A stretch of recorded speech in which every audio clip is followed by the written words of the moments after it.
melodious kirtans, and of course for her bhakti, her devotion to the Supreme Lord. And she and Rahul Prabhu are the pillar of support for our temple. So she is going to speak from Bhagavad Gita today. So with that, let us welcome Swarna Manjari Mataji by loudly chanting Hare Krishna mantra one time. Hare Krishna, Krishna Krishna, Hare Hare, Hare Rama, Rama Rama, Hare Hare. Thank you, Prabhuji. Hare Krishna. Hare Krishna. We'll start with Jai Radha Madhava. Jai Radha Madhava, Jaya Kunja Bihari,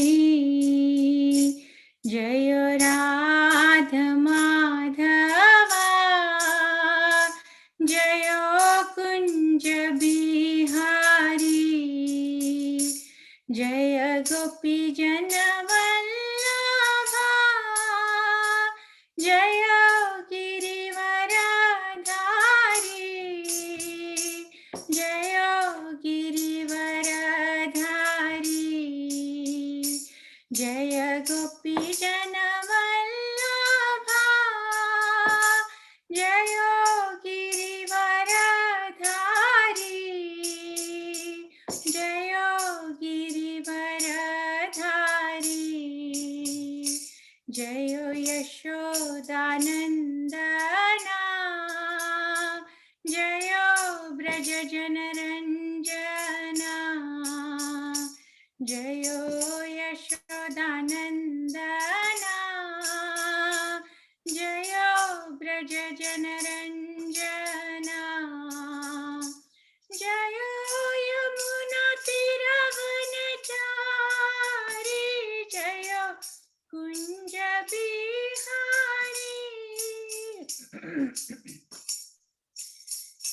Jaya Yamuna Tiravanachari, Jaya Kunja Bihari, Jaya Radha Madhava, Jaya Kunja Bihari, Jaya Radha Madhava, Jaya Kunja Bihari.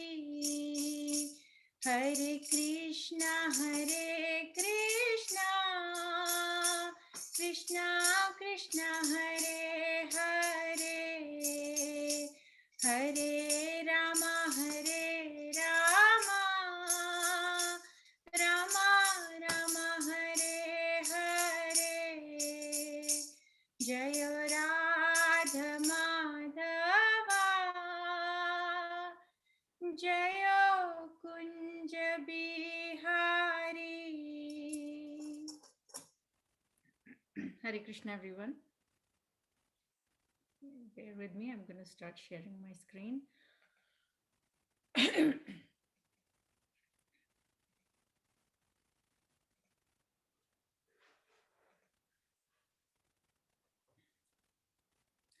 Om Ajnanatimirandhasya Jnananjanashalakaya Chakshurunmilitan Yena Tasmai Shri Gurave Namaha.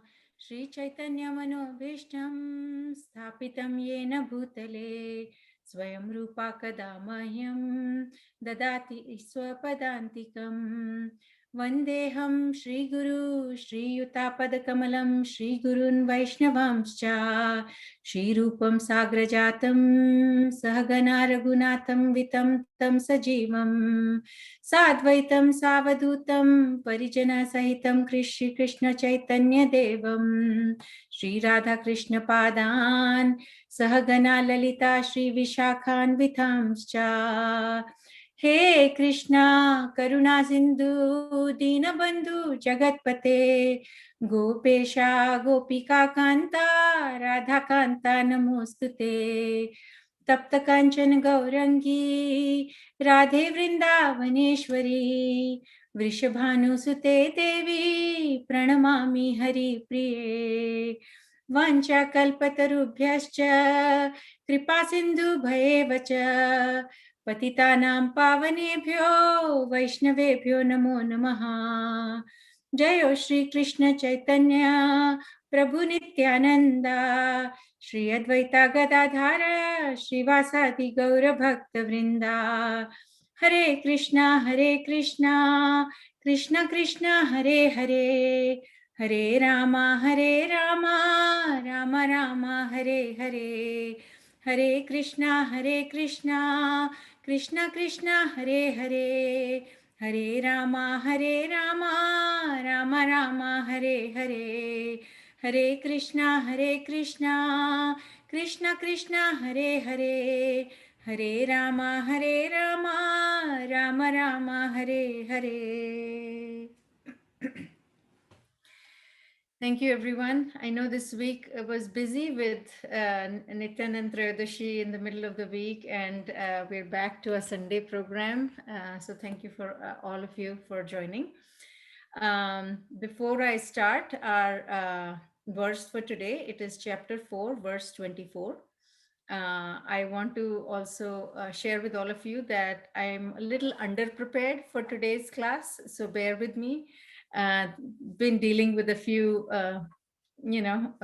health issues, so I'm going to ask Satyasar Prabhu to jump in for any clarifications or answer any questions. So bear with me on that.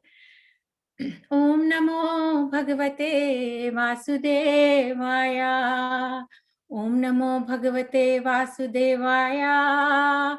Om Namo Bhagavate Vasudevaya. Chapter 4, verse 24. Brahmarpanam Brahmahavir Brahmagnau Brahmanahutam Brahmaiva tena gantavyam Brahma karma samadhina. We'll do the verse one more time. Brahmarpanam Brahmahavir Brahmagnau Brahmanahutam Brahmaiva tena gantavyam Brahma karma samadhina. Can we get 3 volunteers to recite the verse? Brahmarpanam Brahmahavir Brahmagnau Brahmanahudam Brahmaiva tena gantavyam Brahma karma samadhina. Thank you, Mataji.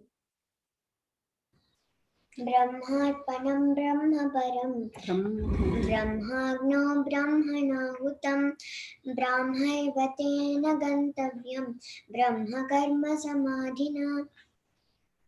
Thank you, Samanvita.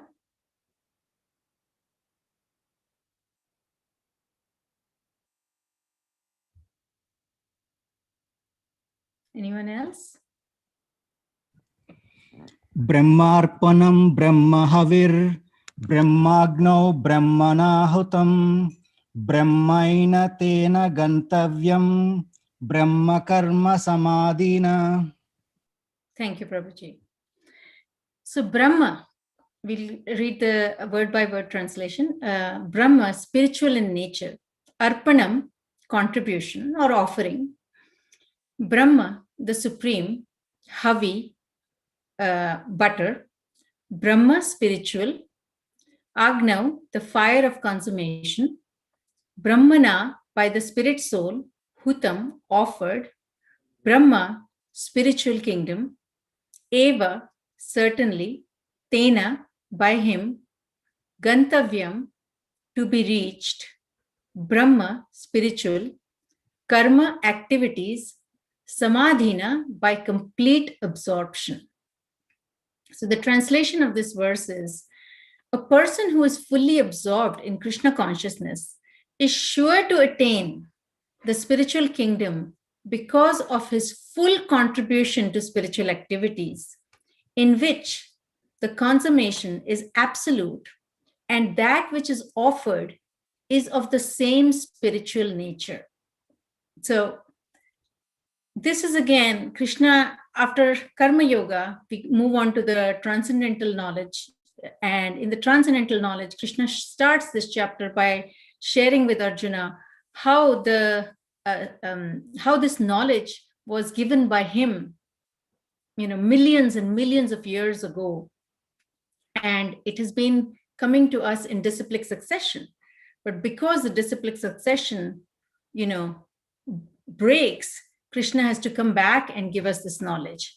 So Krishna is saying here, he's assuring us that a person who is fully absorbed in Krishna consciousness is sure to attain the spiritual kingdom because of his full contribution. So if you're fully absorbed in something, you are going to be giving it your 100% full contribution to spiritual activities, in which the consummation is absolute and that which is offered is of the same spiritual nature.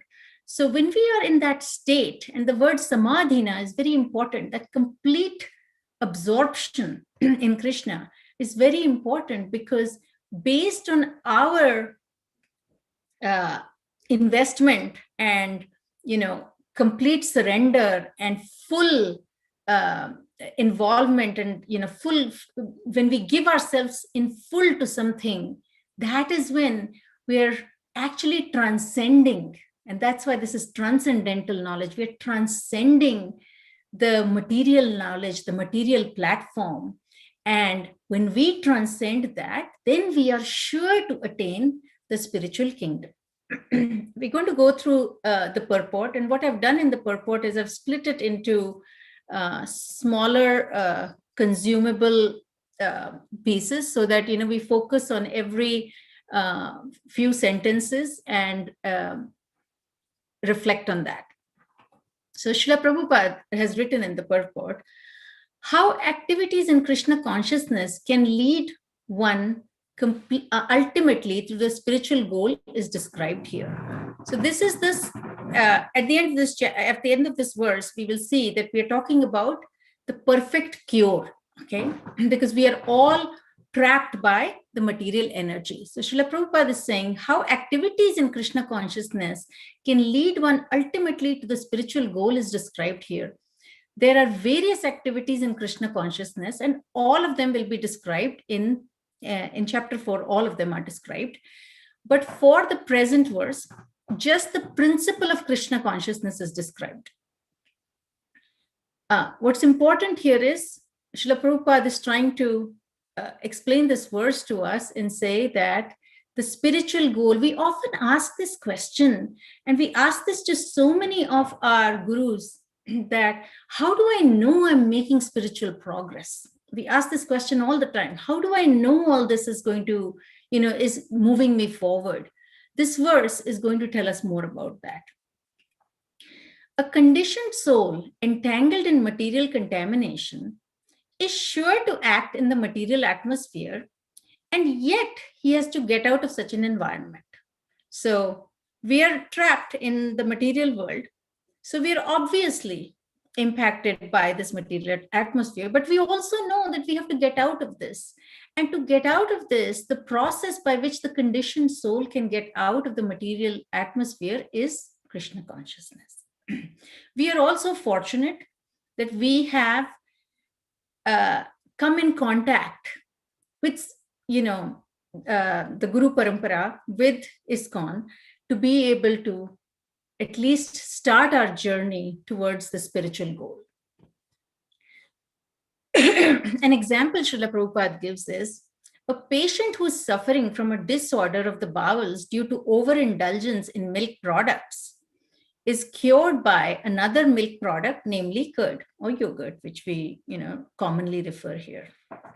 And we all know, if you're going to take a lot of milk products, your body cannot digest excessive milk products. But when you have stomach ailments, the yogurt or curd is what actually helps you. So it is a different form of the same product. The materially absorbed conditioned soul can be cured by Krishna consciousness as set forth here in the Gita. This process is generally known as yajna, or activities, sacrifices, simply meant for satisfaction of Vishnu or Krishna. The more the activities of the material world are performed in Krishna consciousness or for Vishnu only, the more the atmosphere becomes spiritualized by complete absorption. So this last paragraph here, or the last bullet here, reminds us that yes, we are performing material activities, because when we are in the material world, you are performing material activities, right? But when we perform those activities in Krishna consciousness, and an example of that is, yes, you are doing work 8 hours a day at your desk, but you start your day by worshiping Krishna. Many of us keep a picture of Krishna at our desk, okay? Pray to the Lord, thank the Lord when something good happens, and make Krishna the center of everything that we are doing, that we are receiving, and that we are giving. So those activities are simply meant for satisfaction of Vishnu or Krishna. And the more our atmosphere becomes spiritualized, the more we start moving towards our spiritual goal. The word Brahma, Brahman, means spiritual. The Lord is spiritual, and his rays and the rays of his transcendental body are called Brahma Jyotir, his spiritual effulgence. Everything that exists is situated in that Brahma Jyotir. But when that Jyoti is covered by illusion, Maya, or sense gratification, it is called material. The material veil can be removed at once by Krishna consciousness. Thus, the offering for the sake of Krishna consciousness, the consuming agent of such an offering or contribution, the process of consumption, the contributor, and the result are all combined together. It's the Brahman, or the absolute truth. So when we do something for the sake of Krishna, everything, the offering, the process of consumption, the contribution, the result, they all become Brahman, spiritual in nature, or absolute truth. The absolute truth covered by Maya is called matter. Matter dovetailed for the cause of the absolute truth regains its spiritual quality. Krishna consciousness is the process of converting the illusory consciousness into Brahman, or the Supreme. This last sentence is very important. So what is Krishna consciousness? A lot of people may ask you this question, what is Krishna consciousness? And it is really the process of converting our illusory consciousness, because we are in an illusion. And like it is said, when Krishna's Brahma Jyoti is covered by Maya, then it is all material. It's the process of uncovering that illusion, okay, and connecting back with the Supreme. So the purport continues, and this is all in the Bhagavad Gita. When the mind is fully absorbed in Krishna consciousness, it is said to be in Samadhi or trance. Transcendental. So we have to transcend, go beyond the modes of nature. And when we are fully absorbed in Krishna consciousness, it is said to be Samadhi. Samadhi is not necessarily what we envision as somebody sitting on a mountain in a posture and, meditating. We can be fully absorbed in Krishna consciousness even while doing our material activities, as long as we offer everything to Krishna, the beginning, the middle, the end. Anything done in such transcendental consciousness is called yajna, or sacrifice for the absolute. In that condition of spiritual consciousness, the contributor, the contribution, the consumption, the performer or leader of the performance, and the result or the ultimate gain, everything becomes one in the absolute, the Supreme Brahman. That is the method of Krishna consciousness.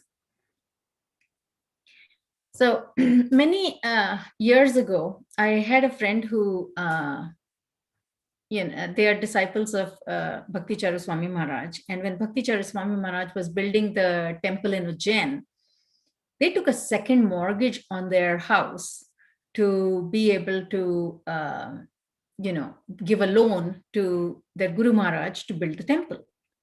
This is not ordinary for anybody to do. I don't know many people who can do this. And I asked her, I said, wow, that is amazing. You took a second mortgage on your house. So over the years, they've been a source of inspiration to all of us. And one thing I remember she always said is, she said, Krishna doesn't see what you give. Krishna sees what you keep. And that statement, touched me so much, because we are always thinking that should I give $100 or $150? And again, there is no, imposition.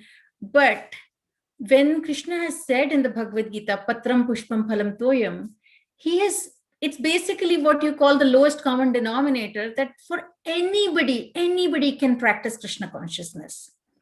But if we are eating puri, halwa, chole, and we offer to Krishna water and a leaf, then there is an imbalance. Then we are not doing our activities in complete Krishna consciousness.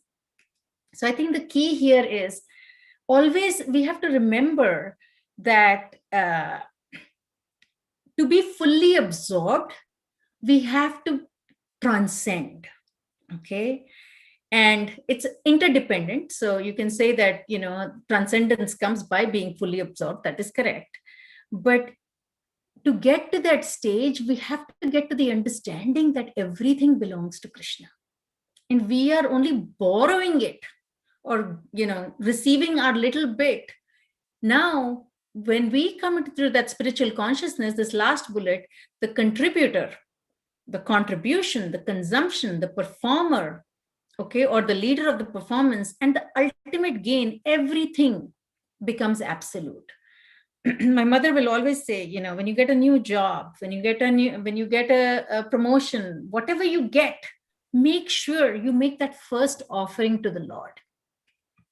Because by making that first offering to the Lord, whatever is, your capacity to do that, everybody has a different capacity. Do it according to your capacity, but do it with your full consciousness that Krishna, it all belongs to you. And I'm offering this to you now. So an analogy that I came across in this verse is, when the waves of the ocean dash against each other, nothing new happens, because the waves are nothing but the ocean. And by their act of dashing against each other, the ocean rises over itself and it becomes one with the ocean, correct? Similarly, when yajna is performed by a sage for whom there is no plurality of the world, Brahman, the truth, is the performer, offering Brahman, the material world, to the sacred fire, which is nothing but Brahman invoking Brahman only. So that is an analogy to this verse. In previous verse, it is stated that performing actions for the sake of sacrifice, yajna, alone melts away all actions. And in this verse, it is stated that by attaining true knowledge, the seeker's whole life becomes an act of yajna. So your whole life, when you're fully absorbed in Krishna consciousness, becomes a yajna, sacrifice, offering to Vishnu, Krishna, in which the process of offering, the objects offered, the fire, the doer of the sacrifice, the work itself, and the goal are all Brahman, spiritual in nature. Then there is no materiality left.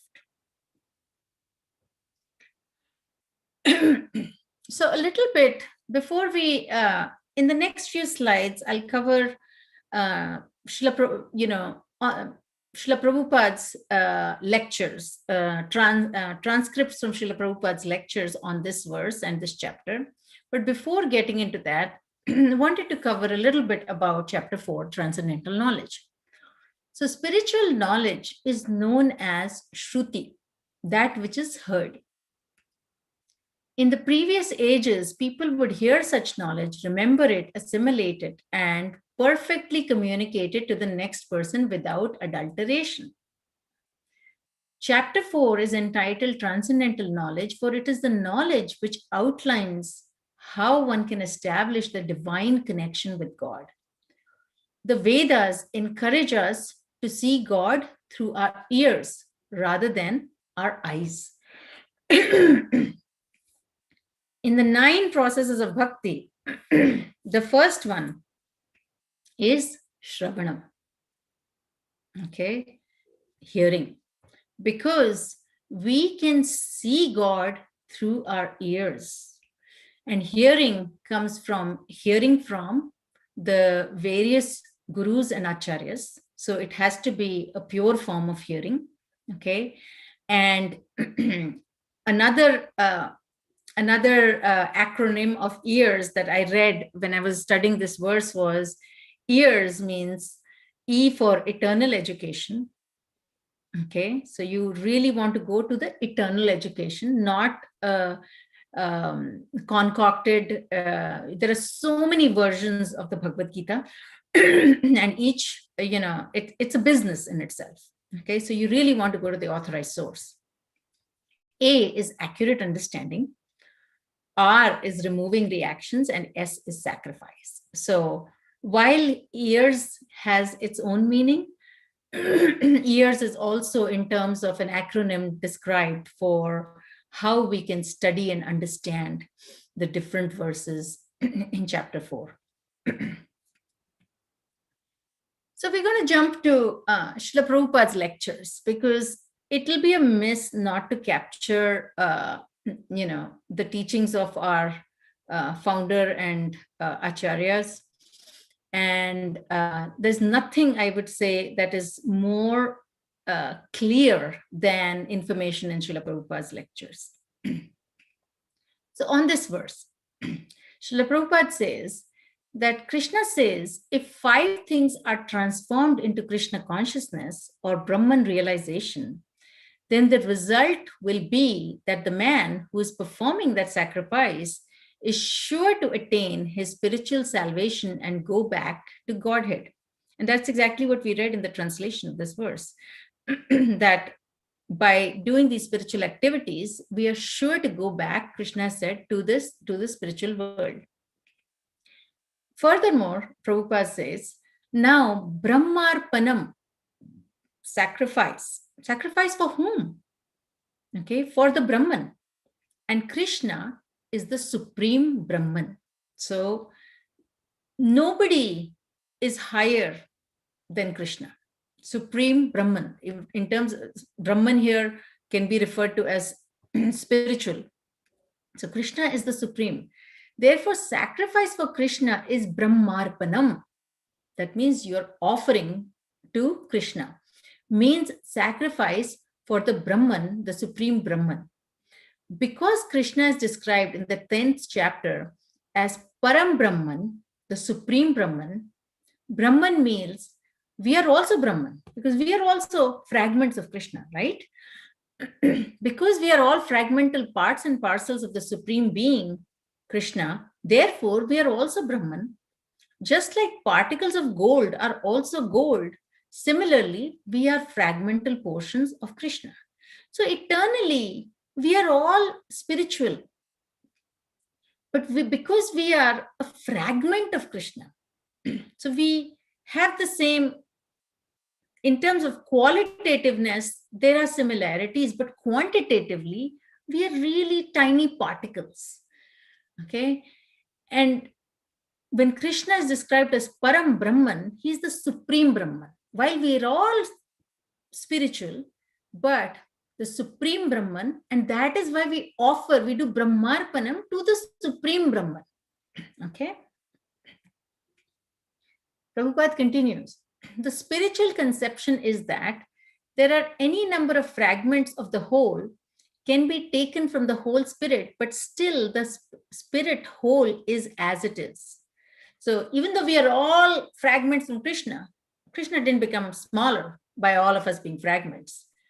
Yes, in the material terms, 1 minus 1 is 0, correct? But in the spiritual realm, 1 minus 1 is 1. Krishna does not become less by all of us being fragments of Krishna. So normally you take away something from a whole, it becomes less. But that's only in the material terms. In the spiritual terms, it is all absolute. There's no duality. So it is all absolute. So even though we are fragments, Krishna doesn't become less. He's still the Supreme Brahman. So these fragments, the fragments of the Supreme Brahman, Krishna, we are. And with that consciousness, we have to sacrifice. We have to offer that Krishna, ultimately, we are all like, and I know in many verses, they say we are part and parcel, we are fragments of Krishna. So how do we now move from being fragments to building that connection? Because we have lost that connection, which is why we are here. Furthermore, Brahmarpanam Brahmahavir.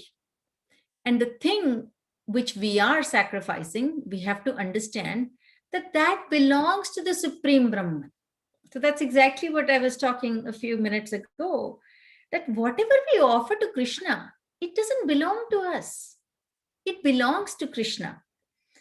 In Hindi, for many of you, you must have heard, I think anybody from India has heard the Aarti Om Jai Jagadish Hare. And the last verse says, Tera tujhko arpan kya lage mera, which means, for those of you who need a translation from Hindi, that means whatever I'm offering actually belongs to you. It doesn't belong to me. But even then I'm hesitating to offer. So we're requesting Krishna to help us rise above that level, that we get the understanding. It is easy to read and to say, yes, I know that whatever I offer actually belongs to Krishna. And I can speak that, starting with myself also, but it is a difficult concept to apply, because we are always thinking of what we can do for ourselves. And again, it's again lifetimes of this illusion that we have been in. So it's again going to be a process by which we can get out of this illusion. So the intent is not for us to feel that, oh my God, I'm going to be depressed now that I know I'm not doing it. The intent is that we start our journey, we start this realization and start making progress. As Srila Prabhupada said, in Krishna consciousness, you're either moving forward or you're moving backward. There's no staying stagnant. So little by little, it takes years, lifetimes for us to, make that journey. So, but our duty in this human form of birth is to make sure we are making progress, we're making deliberate progress in the right direction.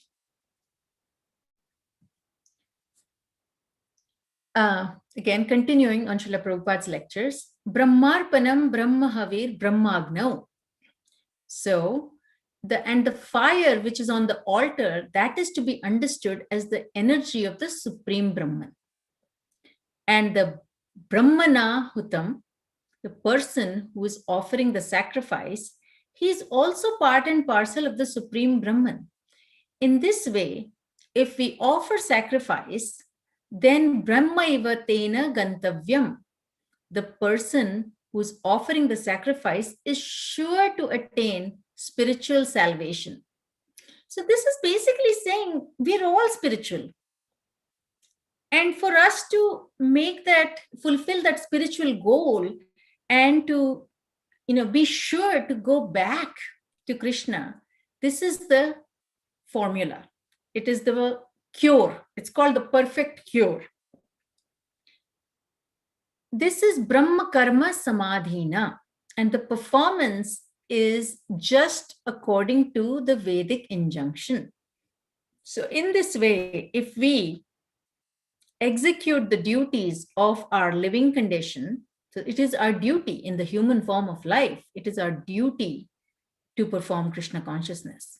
So if we execute the duties of our living condition, then the result will be that at the end we shall be attaining Brahman. And the whole process is called Krishna consciousness. I have to say, it took me a while to, get some verses I've understood more easily than others. This verse, I had to talk to my father also and get his input on it. It took me a while to understand how everything is connected and how this is now, this verse is actually the cure of our illusion. This is telling us what is the cure for our illusion.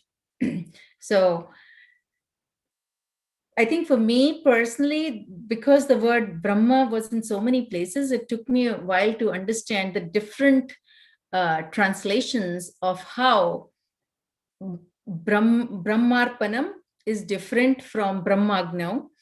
And once reading it over and over again got me to the understanding that ultimately it is all absolute.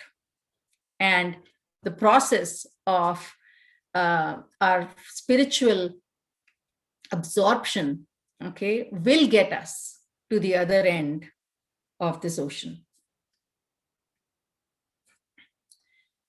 At the present moment, we have to perform sacrifices by chanting Hari Kirtana, the glorification of Krishna. This is yajna. So this is very important. Srila Prabhupada has made it very clear that in this age of Kali, we are not expecting to do fire sacrifices.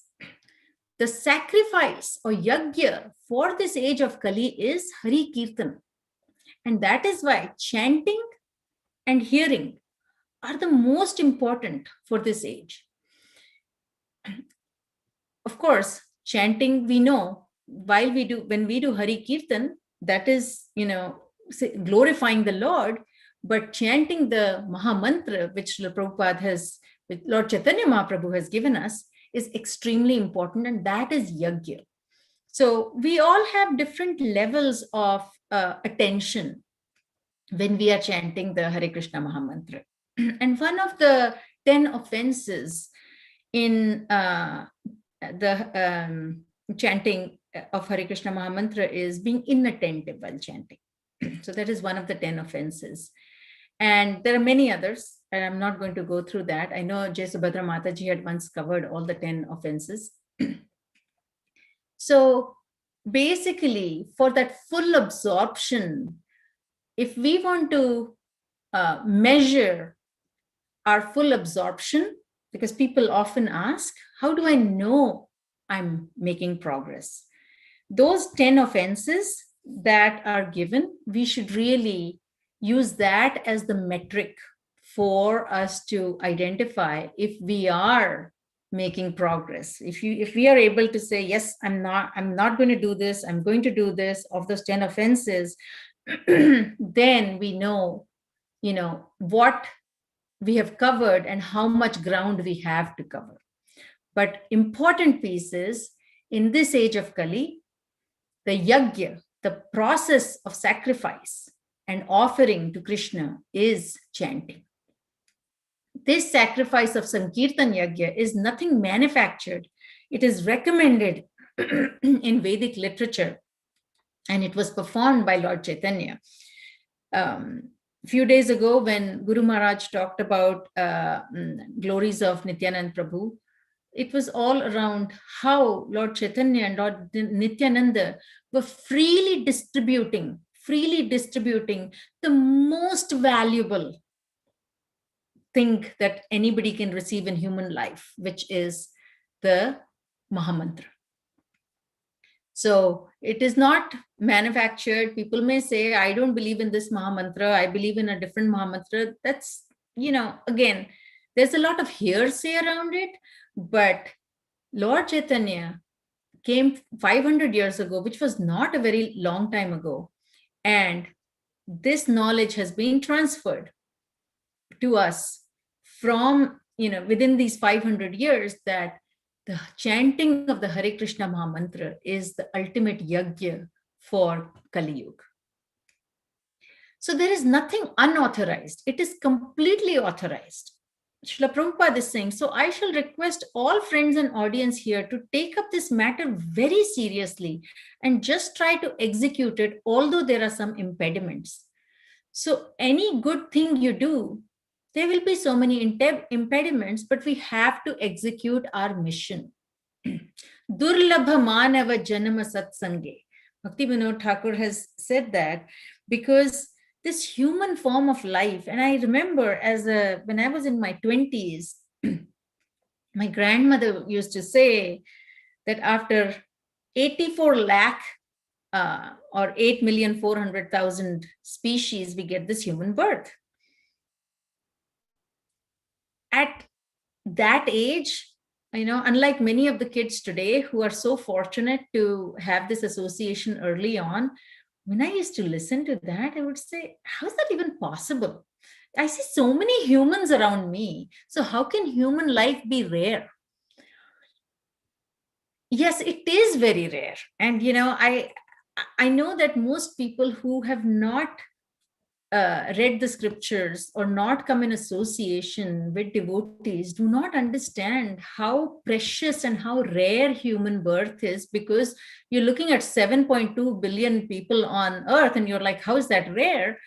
Well, what we're not considering is all the other species that are there on earth. So it's very important to understand that we have to execute our mission for this human life. There will be impediments, but unless we make progress in this life, we don't know if we are even going to get a human birth next life to continue this journey, or if we will fall down from this human birth. And then once you fall down, you go through these 8,400,000 species to come back to human birth. That is going to be very painful. And the same friend of mine who had told me, Krishna doesn't see what you give, Krishna sees what you keep. She had told me that, human birth is so painful. I mean, going through school and college and jobs and, birth, death, disease, old age. Do I really want to do this again? You ask an average person, they'll say, I'm very happy. I want to be in this prison. But we are very fortunate that we have come in contact with somebody, as Prabhupada said, somehow or other, I have come in contact with someone who can now share with me what is the real purpose of life. And the real purpose of human birth is to transcend, to get fully absorbed, and to return to the spiritual world. Every morning when I read the Bhagavad Gita, our dog will come and sit next to me. She cannot understand anything, okay?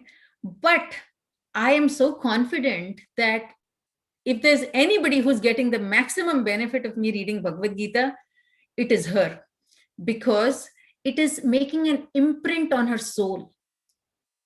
And that imprint on the soul, which we've also had in some life, which is why this lifetime we are practicing, that imprint on the soul is so important, because the soul has a memory. And the way you imprint the soul with whatever, that is what you carry to your next life. Why do they say that, when a mother is pregnant, she should be, reading good, not listening to offensive or being involved in offensive activities, be doing, pious activities, read the Bhagavad Gita, listen to the holy chants? Why do they say that? That fetus really cannot understand everything, but it is making an imprint on their soul through the ears. So that is why we see God through our ears.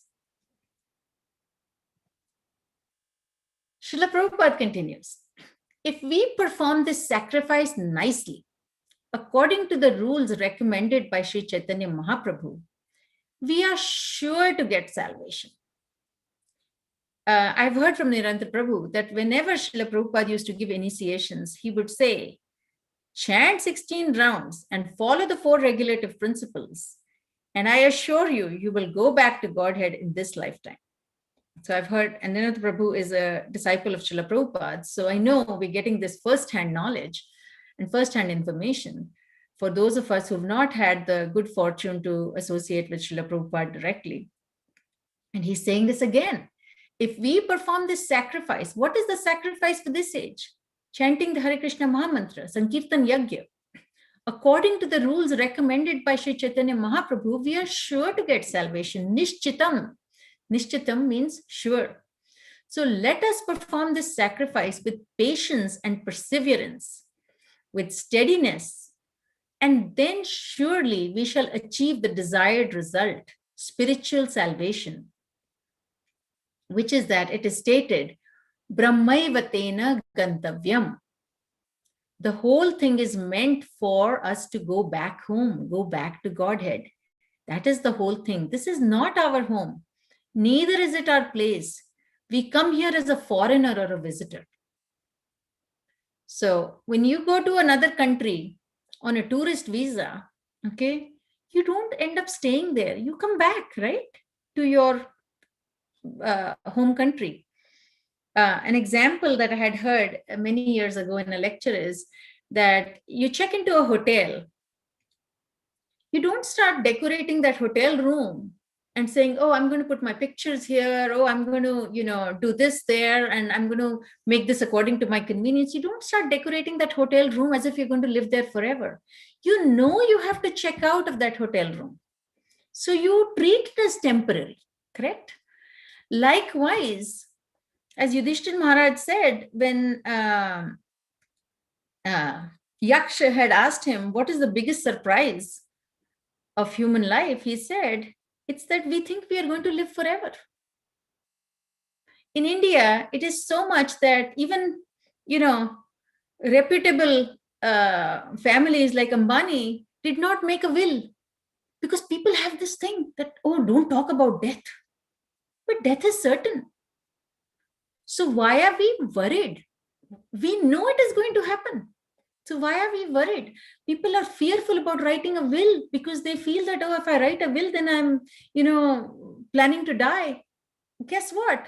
That's going to come one way or the other. You cannot escape it. It is such a reality of life that we know, as they say, nothing is more certain than death and taxes. Of course, that is a very Western term, but death is certain. And we know we have to leave. Now, in what state we leave is the most important thing. If we leave in a state where we have performed and executed our duty sincerely, then we can go back to Godhead. But if we don't, we're going to keep coming back in this circle. It's like that student, and it doesn't happen here in the US, but in India, if you did not get a certain percentage, you would not get promoted to the next class. You had to repeat that class. Okay. So it's almost like we have to repeat that class, and, but when we repeat that class, we come as a whole different person again. And we don't know what karmic actions we're going to carry into that next life. So repeating the class is not recommended. It's not recommended in the material world, and it is not recommended in the spiritual world. So a couple of important references. I'm just going to keep track of time. Okay, this should be quick. There's a couple of important references in Srimad Bhagavatam, which I wanted to share.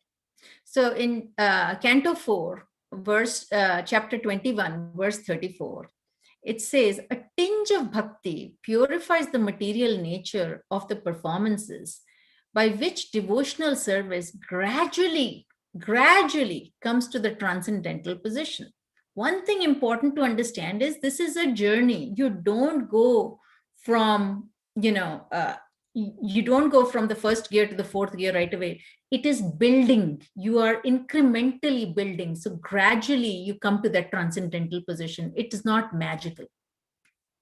Therefore, although such yagyas are superficially material activities, they are actually transcendental. The results are transcendental. Somebody might tell you that, hey, this chanting of Hare Krishna Mahamantra, how do you know this is transcendental? Because Lord Chaitanya Mahaprabhu has told us this is transcendental. Okay. It may seem to an ordinary person as a material activity, like singing a song, but it is not. We know the results are transcendental. Our acharyas have demonstrated those results are transcendental. Such yagyas as Surya Yagya, Indra Yagya, Chandra Yagya are performed in the names of the demigods. So you know that there are a lot of yagyas that are performed. And they're talking about different types of yajnas here. But these demigods are bodily parts of the Supreme Personality of Godhead. The demigods cannot accept sacrificial offerings for themselves, but they can accept them from the Supreme Personality of Godhead, for the Supreme Personality of Godhead.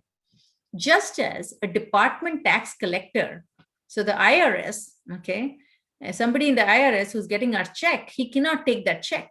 It is deposited for the government. So the tax collector of a government cannot collect tax for his personal account, but can realize them for the government. Likewise, no matter how many yajnas you do, ultimately, it is not going to the different demigods. It is actually going to Krishna. So then why not just do the one yajna for this age of Kali, which is chanting the Hare Krishna Mahamantra, Hare Krishna, Krishna Krishna, Hare Hare, Hare Ram, Ram Ram, Hare Hare. Any yajna performed with this complete knowledge and understanding is described in Bhagavad Gita as Brahmarpanam. So in this verse is referenced even in the Srimad Bhagavatam, that when we are in complete knowledge and we perform yajna, it is Brahmarpanam, or sacrifice offered to the Supreme Personality of Godhead. Since no one but the Supreme Lord can enjoy the results of the sacrifice, he's actually the enjoyer of all sacrifices. This is one of my favorite verses, Bhoktaram Yagya Tapasam Sarvaloka Maheshwaram. It was actually the first lecture that I had ever given was on this verse. So that is why it's very dear to my heart. And it's also called the peace formula. Bhoktaram. Bhoktaram is the beneficiary. So all the yajnas that we perform, ultimately, Krishna is the beneficiary. Everything, Krishna is the actual enjoyer. And Sarva Loka Maheshwaram, Krishna is the Supreme Lord. So all sacrifices should be performed with this view in mind. So just repeating this, a person who is completely absorbed in Krishna consciousness is sure to attain the spiritual kingdom because of his full contribution to spiritual activities, in which the consummation is absolute and that which is offered is of the same spiritual nature. The performer of the sacrifices must always keep in view that the sacrifices mentioned in the Vedas are meant to satisfy whom? The spiritual, the Supreme Personality of Godhead. Vishnur Aradhyate Panta. It's only for the satisfaction of Krishna. Anything material or spiritual done for the satisfaction of the Supreme Lord is understood to be an actual yajna. And by performing such yajnas, one gets liberation from material bondage. So quickly, this last slide, we're summing up our learning from this chapter, from this verse. So text 424 tells us the perfect cure for a materially entangled soul. Krishna consciousness is the perfect cure. And for those who don't believe they need cure, then they are not self-aware that they have a disease. Our disease is we are trapped by the illusory energy. Activities of the material world, when performed in Krishna consciousness, become spiritualized by complete absorption. Krishna consciousness is the process of converting illusory consciousness into Brahman. Brahman means spiritual.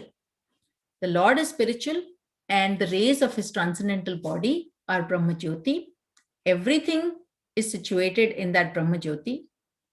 And when that Jyoti is covered by illusion or sense gratification, it becomes material. How to remove this material veil? Only one cure, Krishna consciousness.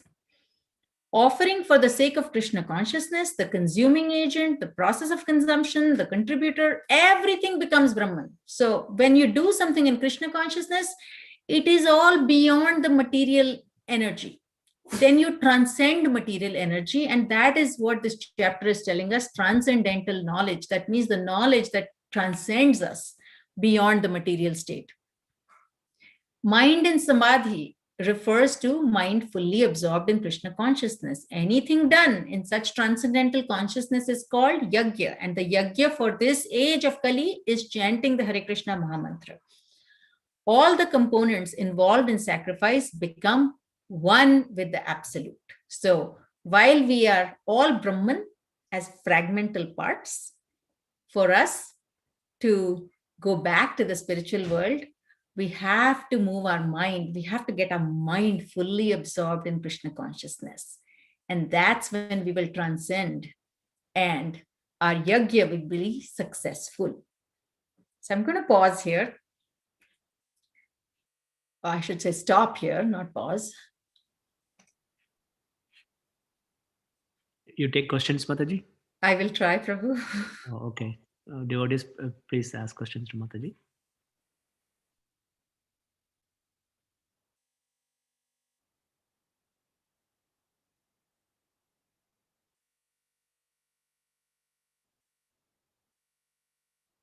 So either it was very clear or it was not at all clear, one of the two.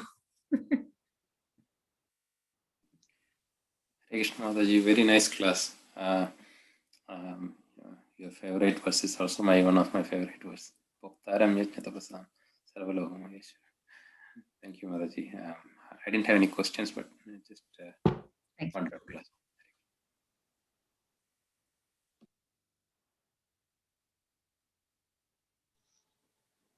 Hare Krishna, Mataji. Hare Krishna. I don't have any questions, but I just wanted to say the class was wonderful and all the realizations were really very relatable. Thank you for the wonderful class, Mataji. Thank you. And they were not, they were less of my realizations and everything coming from Srila Prabhupada. So it naturally becomes spiritual then.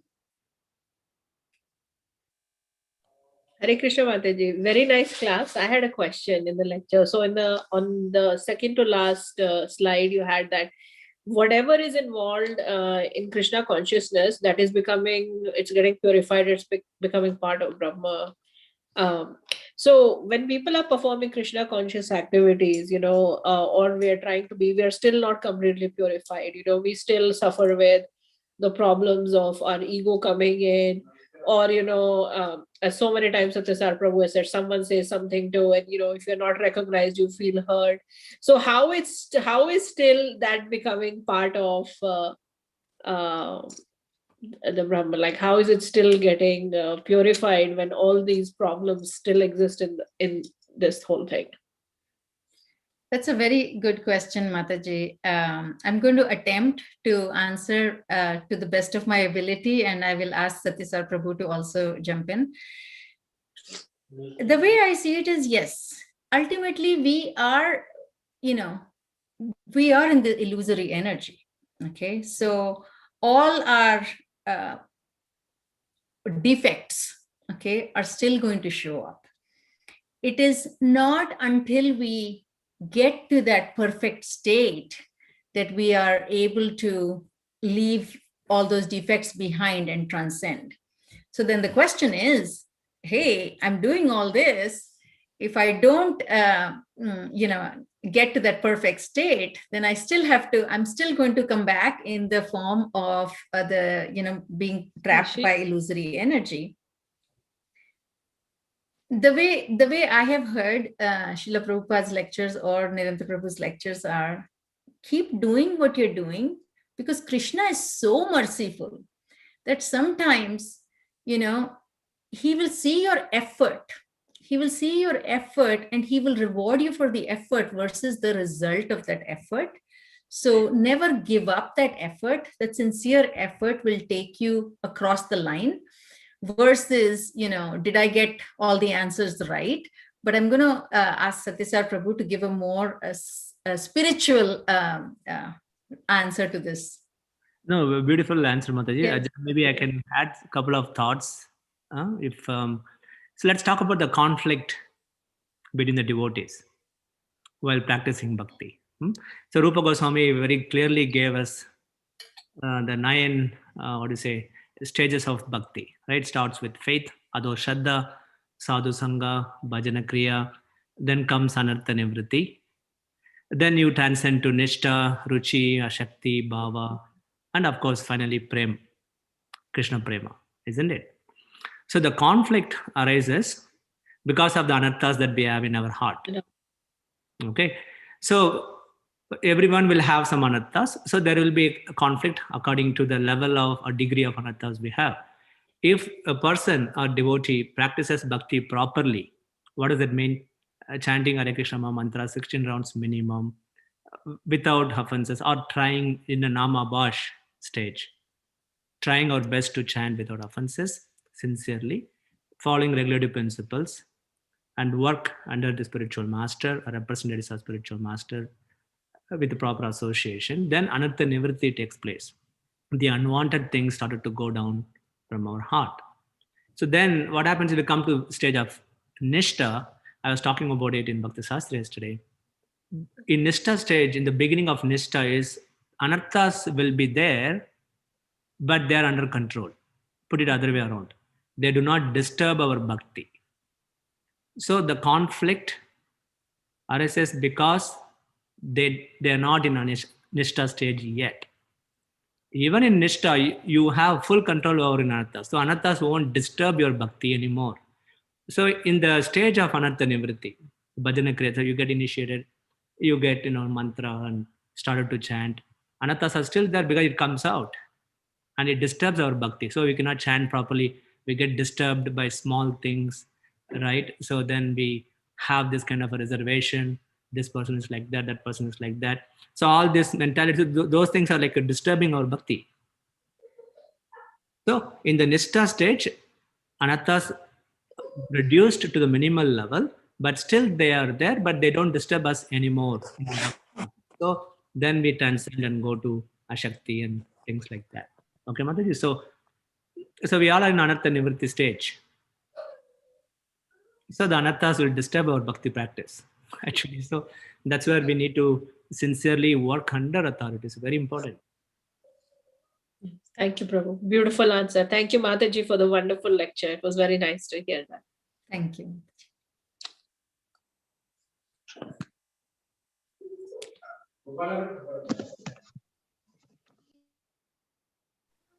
Prabhu and Mataji, I have a quick question. This is about karma. I think we discussed that some in a class or a couple of classes before, but let me ask again. I think some other Prabhu asked that question. So my question is, we have good karma and bad karma. We do some activities and we get either a good karma or bad karma out of that.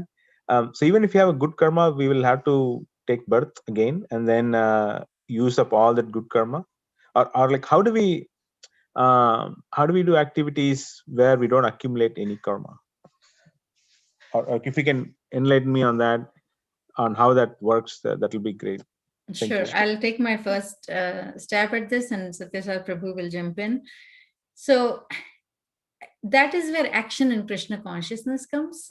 When we act in Krishna consciousness and keeping Krishna as the beneficiary, the offering everything to Krishna, that karma then becomes free from reaction. So that is absolutely true. People who do a lot of charity and a lot of good karma, they are also they also are in the material bondage, because they have to then come back to get the benefit of that good karma, and bad karma similarly, suffering for the bad karma. But when you act in Krishna consciousness, when you do everything as keeping Krishna, that Krishna, I'm doing this for you. I'm doing my best. A student, Krishna, I'm studying for my exams. I'm doing my best, but I'm doing this for you. So whatever the result is, I will accept it. Similarly, somebody who's at a job, you say, Krishna, I'm doing my best. I don't know whether I'll get a promotion or not, but whatever I'm doing it as a sincere effort, and I'm offering it to you. The moment we start offering everything to Krishna, we become free from. Why do we offer food? So that all the food that we eat, it becomes purified. So everything that we offer to Krishna then makes us free from the reaction from that. Satyasar Prabhu, do you want to jump in? So I think that's a wonderful answer. I think you summed it up very well. But I just, Prabhu, I think you're referring to the Karma Yoga class. Yes, Prabhu. Yeah. Yeah. So yesterday we talked about the text 30 from third chapter. It's a beautiful verse. Mayi Sarvani Karmani. So basically, Krishna talks about he gives us the summary of Karma Yoga in that verse. I was talking about it. Acharyas call it as Karmarpanam verse, meaning you offer all activities to Krishna while being fixed in Atma, meaning while being fixed in the realization that I'm not this body, I'm spirit soul. So but you offer the activities to Krishna. So all activities means all the activities that support our body that are favorable for offering to the Lord should be offered to the Lord. So that's what is a very important point. So this is I said is the third type of Karma Yoga. So what are the three types? Sorry, Prabhu. Could you come again, please? I didn't quite catch it. No. What I was telling is in text 30 of third chapter, Krishna talks about Mayi Sarvani Karmani. Mayi is first using his word Mayi. Mayi means me. Directly. Offer everything to me. Before this verse, he has been talking about Sakama Karma Yoga. He was talking about Nishkama Karma Yoga. Now he is saying that this is called Karmarpanam. He says that Arjuna, not only Nishkama Karma Yoga, you just offer it to me. So let me give a difference of these things, right? So I call it as a third type of Karma Yoga. So first type is Sakama Karma Yoga, means you follow Karma Yoga. What is Karma Yoga? Do your duties like a mother, father, student, whatever you are, role you play in your life, in the society or in the family, do your duties with the goal of enjoying the results, material enjoyment. You work, go to work, get money. I enjoy it. Okay, little bit I want to give it to Devatas. I do some temple service, a little bit, very, very small proportion. But the goal is to enjoy it. Nishkama Karma Yoga means you follow Karma Yoga, the principles of Karma Yoga, but without attachment to enjoying the results. The goal being to make advancement. I am not this body, I am spirit soul. That is called Atma. So that is Nishkama Karma Yoga. So Krishna was advising to Arjuna. In the Nishkama Karma Yoga stage, you don't incur any karma at all, both good and bad. Make sense to you? So that's how you come out of this repeated cycle of birth and death. So that is Nishkama Karma Yoga. But Krishna is telling Arjuna that you have to transcend from Nishkama Karma Yoga to this Karmarpanam. Meaning, here it is not sacrifice such as yagna, like fire sacrifice, which is indirectly offering things to Vishnu.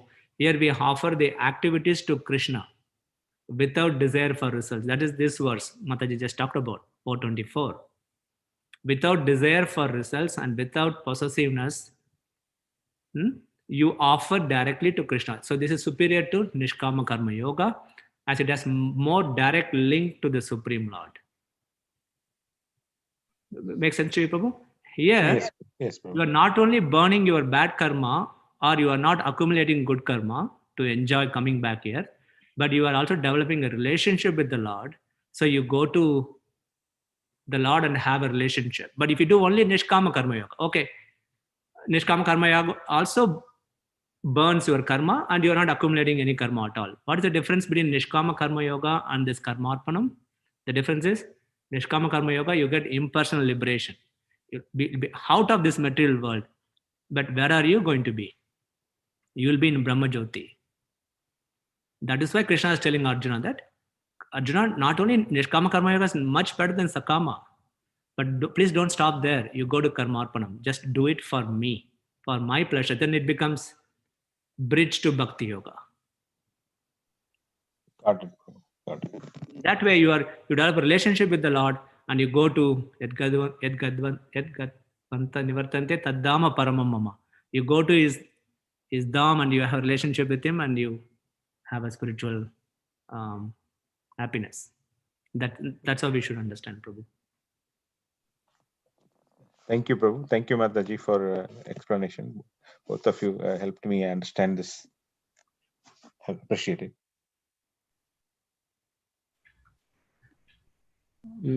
Thank you, Mataji, for the nice lecture. Prabhu, the following to that answer. So karmarpanam is easier than nishkama karma yoga, right, Prabhu? Like in that way, because we cannot. Well, it depends on the person, right? Because there is you are right. For devotees, it is much easier for us because I need to do as my mother, as a mother, I have to do my duties. As a father, I have to do my duties. As an employee, I have to do my duties. But I'm going to do it for Krishna. I'm going to keep Krishna in my mind. So it's, for devotees, it is very easy because we recognize the Supreme Lord. People who don't recognize the Supreme Lord, they don't accept the Supreme Lord, Krishna as the Supreme Lord, what would they do? They see Devanam Parama Vishnu. They see Vishnu as one of the Devas. They're not seeing him as a Supreme Lord. So they do Nishkama Karma Yoga. Like, I'm offering to Devatas, instead I'm offering to Vishnu indirectly. But my goal is to realize the Atma. I'm not this body. So they're attracted to the impersonal aspect. Like this verse is talking about Brahman. So the Brahman, when it is realized at the platform of the soul, then it becomes impersonal. Only the Param Brahman is the person. So that devotees have that person. So this is Karmarpanam is for devotees who recognize the Supreme Lord as a person.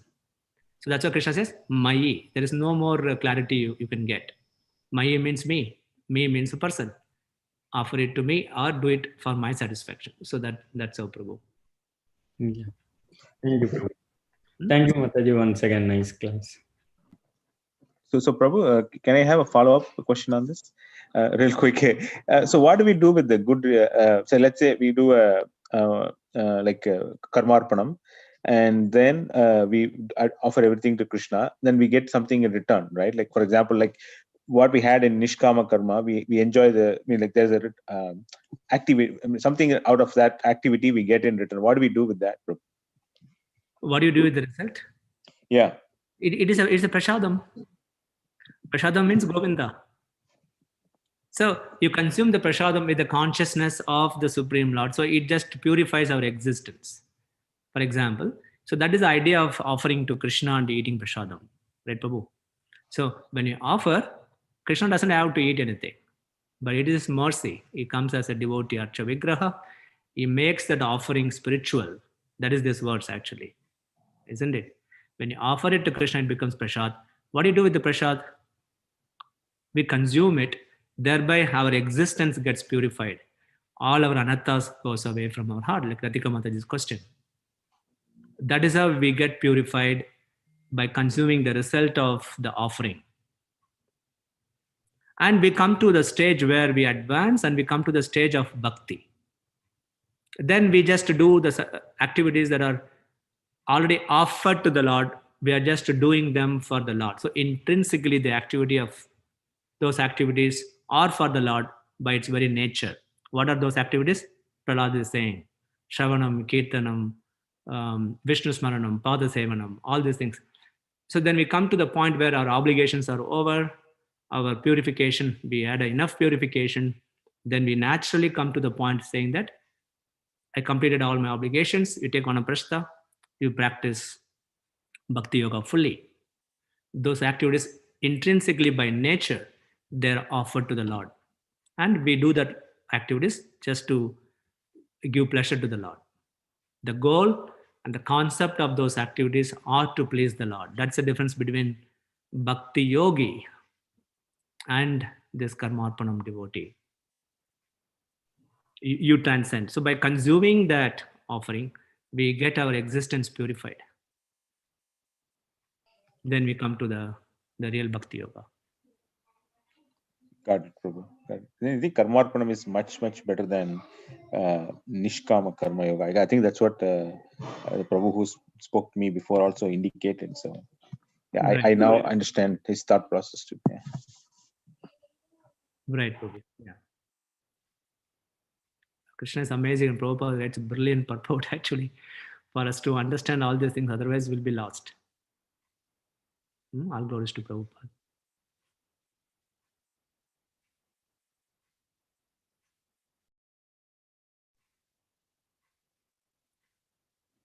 Prabhu, one more small reflection I want to share. Like it struck my mind. So, like in the Western world or the modern, when we take anything, we will say, once I take, then we'll say thank to others. But in the spirituality, in wherever, we will give them like anything to Brahmanas and all, and we'll take blessings. Instead of they are thanking us and we are thanking them, like. Any point, Prabhu, on that? Like you want to add? No, I mean you shared a fantastic point actually, Prabhu. Yeah. That is the Vedic culture. Yeah. Thank you for sharing, Prabhu. Thank you, Prabhu.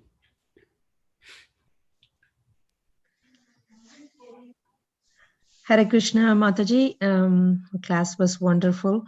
I have one question where my mind often debates if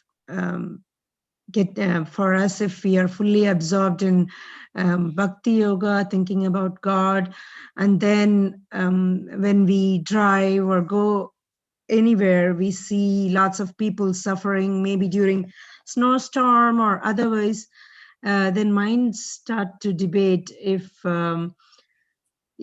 bhakti yoga, practicing bhakti yoga, is that superior, or seeing super soul in every living entity and servicing for them is superior.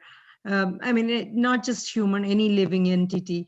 So that constantly there is a debate comes in. How do you handle those kinds of things? I'll just share what I have learned on this. So most of us come from, this whole culture where it's always questioned that, you're spending this money on temple, the same money. I have so many friends and family who will say that the same money you can give to somebody poor or get somebody's education, and that'll be so much better. So the way to look at this is that, and this is, again, I've heard this in so many lectures, is yes, you can. There's no doubt. I mean, if you look at ISKCON service, they have hospitals, they have the lunchtime programs. They have a lot of the programs that are going to benefit the basic needs of human society. But that is not their sole purpose. The primary purpose of our movement is you're not trying to solve a problem for a day or a month or a year or just this lifetime. The primary purpose of our mission is that you are trying to solve the problem that will get people out of this dukhalaya ashashvatam. That is what this planet Earth is. Dukhalaya, there's always going to be a misery and sorrow. Ashashvatam, it's always changing. So how do we enable the entrapped soul to come out of this? So that problem, we're looking at a more long-term solve for the problem versus a short-term solve. I mean, an example is allopathy typically treats your symptoms, okay? So you get immediate relief from symptoms, but it doesn't treat the problem at its root, okay? And unless you treat a problem at the root level, it keeps coming back. One time I went to the doctor and I said, why isn't this problem going away? I mean, why am I not getting cured?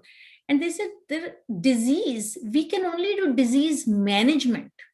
We cannot do disease cure. A disease doesn't get cured in the modern medical science.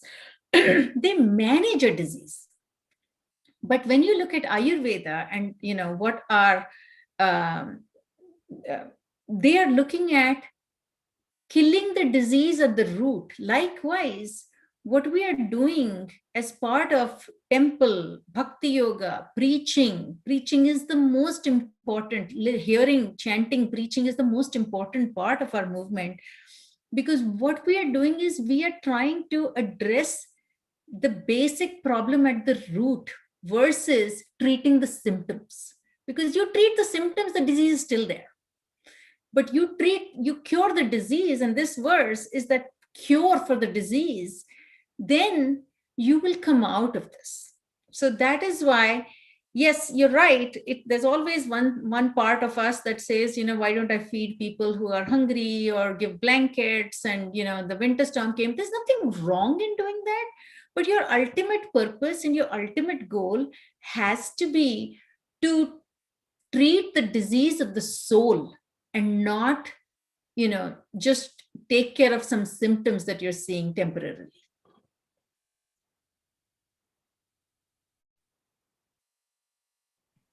Thank you, Mataji. That's a great answer. Yeah.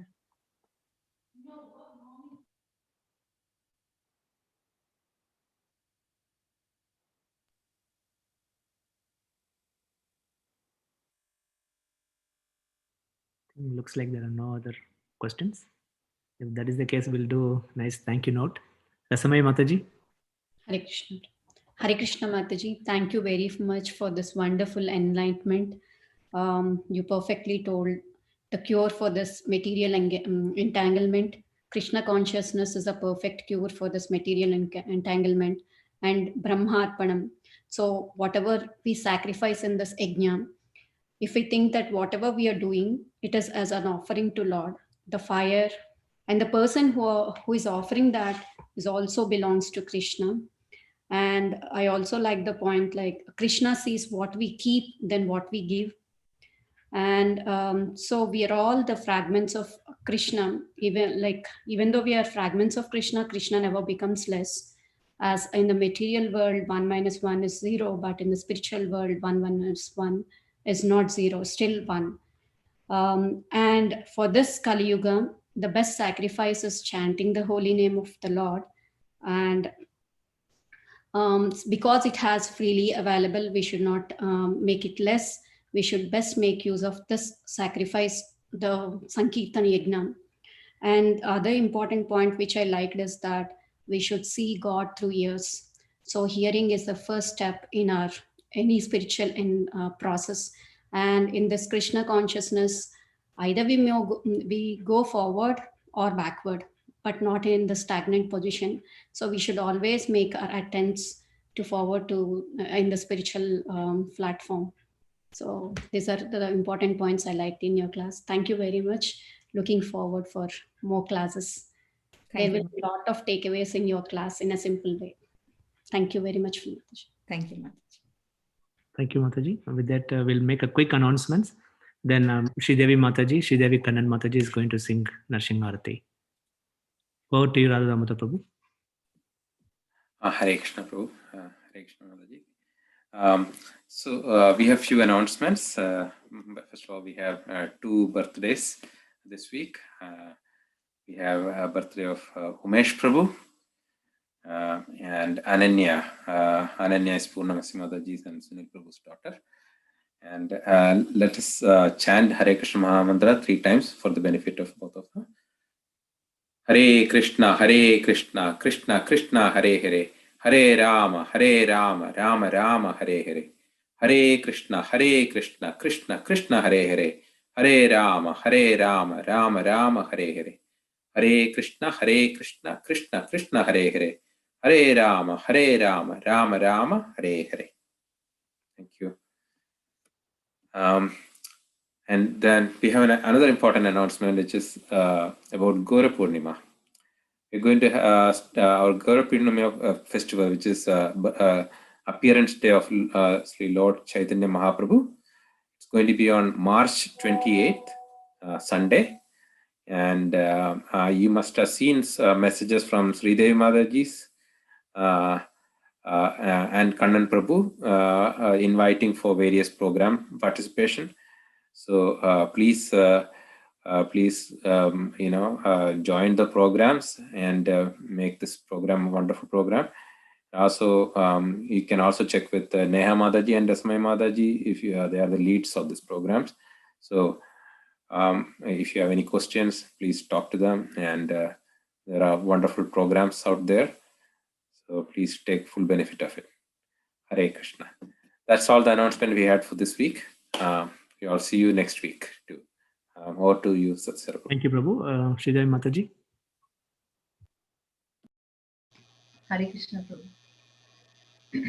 Namaste Narasimhaya Prahlatadayine Hiranyakasi Purvakshaha Srilatankanakalaye Ito Nasimho Parato Nasimho Yato yato yami tato nasimho Bahi nasimho hridaye nasimho Narasimhamatim saranam prabhate Tabakara kamala varenakam Atputa sinkam Dalita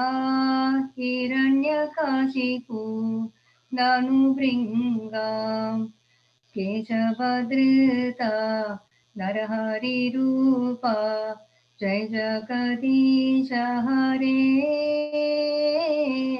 Jai Jagadisha Hare Jai Jagadisha Hare Tabakara kamala vare nakam Arpuda sinkam Dalita Hiranyakashipu Danubringam Kesavadrita Narahari Rupa Jai Jagadisha Hare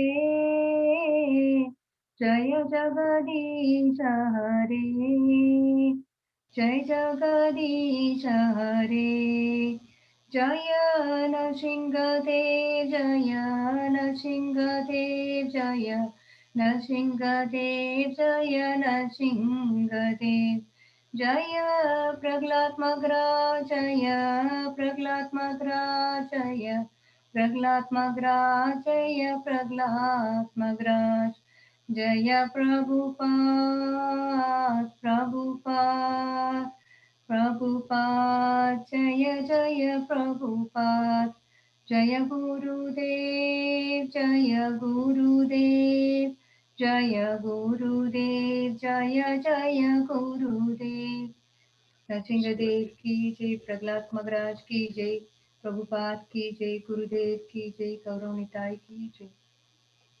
Thank you very much, Mataji, for nice singing. So with that, we'll conclude our Sunday Feast program here. Thank you all for joining.